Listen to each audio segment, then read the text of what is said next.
Hi there, this is Mark in downtown San Francisco, my Tuesday stop for teaching yoga at a corporate office down here. I've got a great group that I just got to share a practice with, and I'm catching up. Got a little behind here with the golden present, so I'm doing a little catch up here from these daily inspirational readings by Sri Swami Satchidananda. So this is December 3rd, even though it's December 5th. December 3rd says, give a helping hand. It is of no use to blame or dislike others. If you don't like someone, you don't have to go near that person. But don't create problems for the person or condemn him or her either. It is even better to try to find out why you don't like someone. Analyze it. You may not like certain things he or she does. Fine, but you should ask yourself, haven't I done the same thing before? Maybe you have learned that lesson and you are not doing it now. The other person is still making that mistake and will learn the lesson just as you did. Allow others to learn in their own time.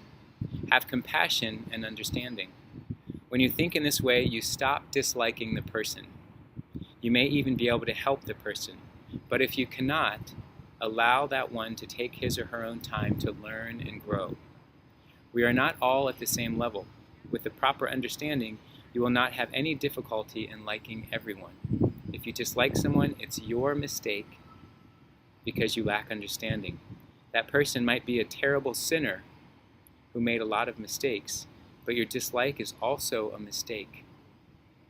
So if you cannot help the person, at least do not dislike him or her. You have probably done the same thing before, but have just forgotten about it. People grow by making mistakes. That is why we should never hesitate to give more chances to people. Give a helping hand rather than a condemning one.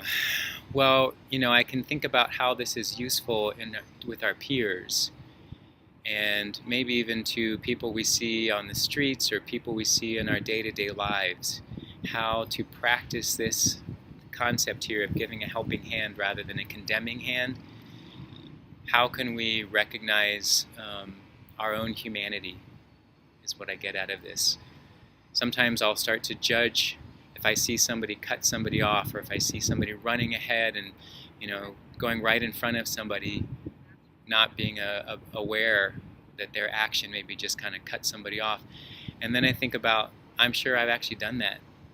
There are quite a few times when I'm running from place to place and I'll zip through crowds, and I may unknowingly have zipped in front of someone, and that person that I zipped in front of might have felt taken off guard and maybe even upset at me, and I don't even know. So when I think about that and I see someone doing that, I just imagine that's me. And the more I can practice that, the less that I feel I'm able to judge others, but I can reflect on my own actions.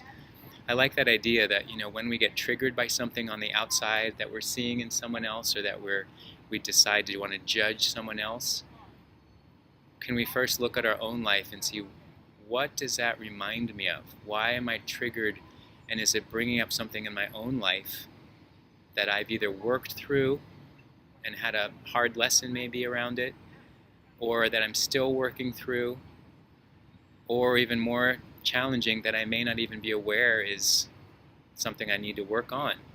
It's just triggering me when I see that type of person. What's wrong with that type of person? When actually I may be that type of person that I'm not fully aware of. The challenging part for me in this reading is thinking of people that aren't our peers, but people who are in positions of power in our world.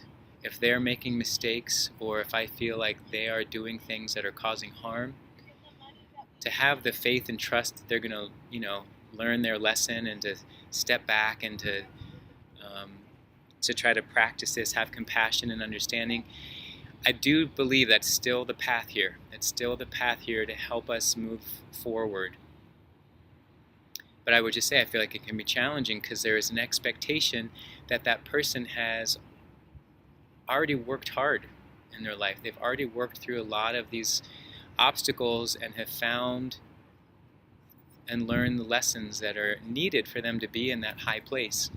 But the truth is, they're human beings, and it's possible that even though they have a certain amount of power, they may have a strong hand in one areas, they may be very weak in other areas. And one of the things that I can do about that is to have faith that the truth will be revealed. If I start to send negative energy or accusing or blaming, faulting others, that ends up sending a negative charge that actually might fuel their negative charge. If I send positive energy, having confidence, compassion, understanding, even if it's not a practice of excusing them, but just thinking whatever's gotten them to that point to make that decision must have been a painful experience, because they're disregarding others, they're disregarding things that to me, or some of us may feel, are important, are vital, and somehow they're disregarding them, and that's ultimately painful at some stage or another if we were doing that. So what I do is I come back to again, on a small scale, how can I relate to what's happening with this misuse of power, this misunderstanding? Where in my life can I at least focus on that and encourage and ripple out the energy of positive change, of transformation, bringing a helping hand, give a helping hand. If I'm sending out negative vibes and blaming and all that, I don't feel like that's a helping hand. But I feel like, there is a way to raise our voice. There is a way to give a helping hand that's a strong hand, that lets others know that we may disagree, but we're not going to blame. Someone who has gotten to that point in their life, it's come forward in that way because of something, I don't know if it's always true, but I want to say it's because of something painful, because of some cord of selfish thinking that has brought them to a place where they're disregarding others and not being peaceful. So we don't want to turn into the same thing. So what can we do that helps us keep our peace, that allows us to figure out what is the truest and most right thing that we need to do in a situation? Not giving back out hate and anger and all those negative vibes, but giving back positive vibes. All right, that's the share. Thanks for being a part of this, and I'll see you next time.